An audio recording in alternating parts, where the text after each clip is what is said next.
this is the sort of thing that governments often do when they're trying to stimulate their economy, that what is good long-run policy, which would be very free trade, is not always good policy in the short run when you've got a recession going on and trying to create jobs here. But yeah, it just seems like a dopey way to spend the money, and that we'd be better off not messing with trade and just sort of saying, well, if we buy cheaper steel on the world market, that gives us more money to spend on other things. And so it wouldn't, the benefits wouldn't be as targeted at the American steel industry, but then we could just have more benefits elsewhere. And yeah, I would really hope we wouldn't do something like that. It just seems like just the wrong policy. And with so many echoes with the current crisis from what happened in the 1930s, that would be another very unfavorable, a very unfortunate similarity to what we did in the 30s that didn't work out. Yeah, I mean, I think China's always had a buy China policy for state expenditure.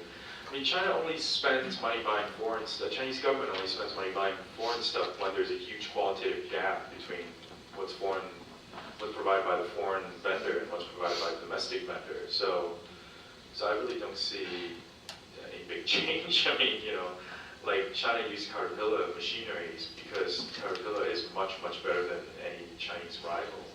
But like for cement, like cement producers, I mean, it's all domestic. One last one.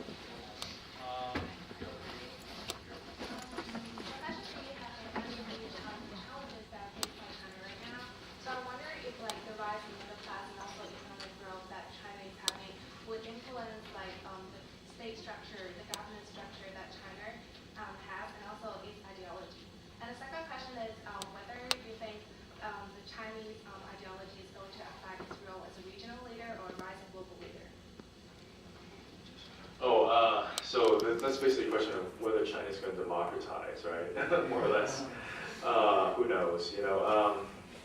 I think the regime is quite strong right now, despite everything.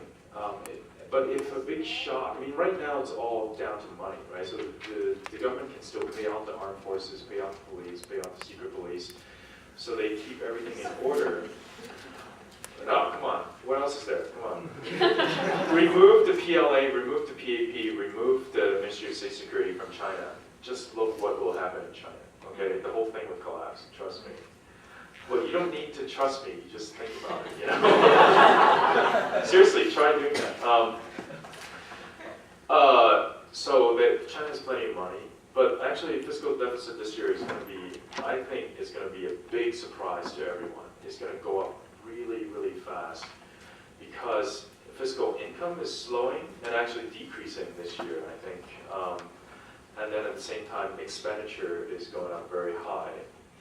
So a couple of years of huge deficit, I think it's fine. But if it's a prolonged, so I don't know, maybe I ask Professor Whitty whether you think this is just a recession or whether there's going to be global rebalance such that U.S. import from China is permanently going to be lower than was the case in the past few years.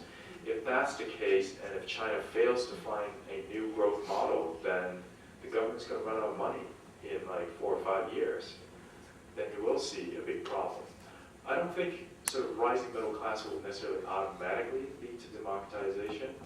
Because look at Singapore, of course, and Malaysia to a lesser extent. Well, Malaysia just democratized, so that's good.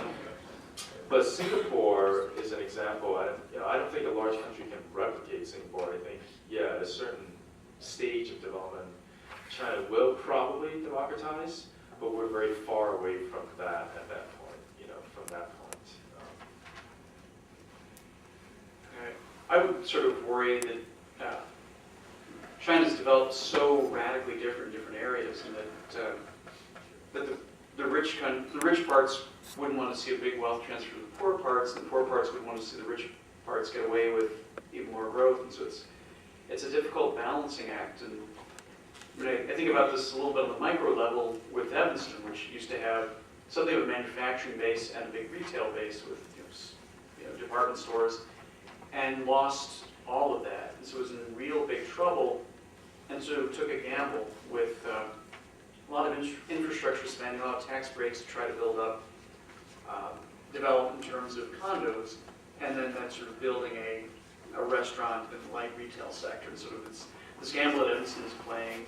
They're hoping that they can get through this rough period to a balanced future where it's got a strong local economy and it's got plenty of tax revenue. And China is a similar thing where countries don't need to trade to grow. I mean, the world as a whole grows without trade with Mars. And that in some ways China has kind of a nice situation. They're very strong in low quality manufacturing and agriculture, things like that.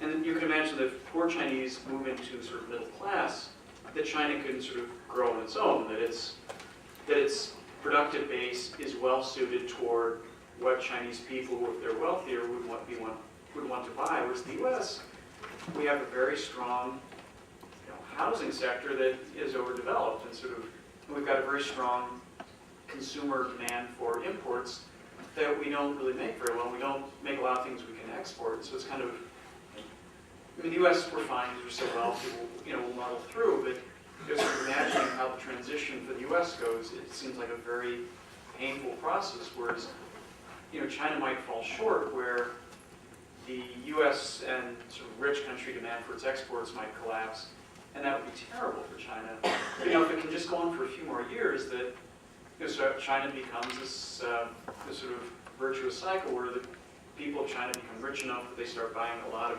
whereas currently exports, but they would just be using for internal consumption, and that that would be a very nice model of growth there. Yeah. Okay, everybody, let's come to an end of the discussion today. And please join me in welcoming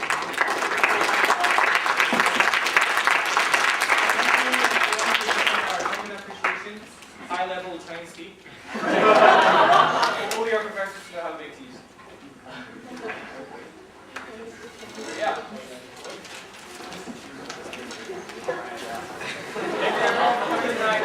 And for those who sign up through the email spreadsheet, please stay and we're going to do raffle now.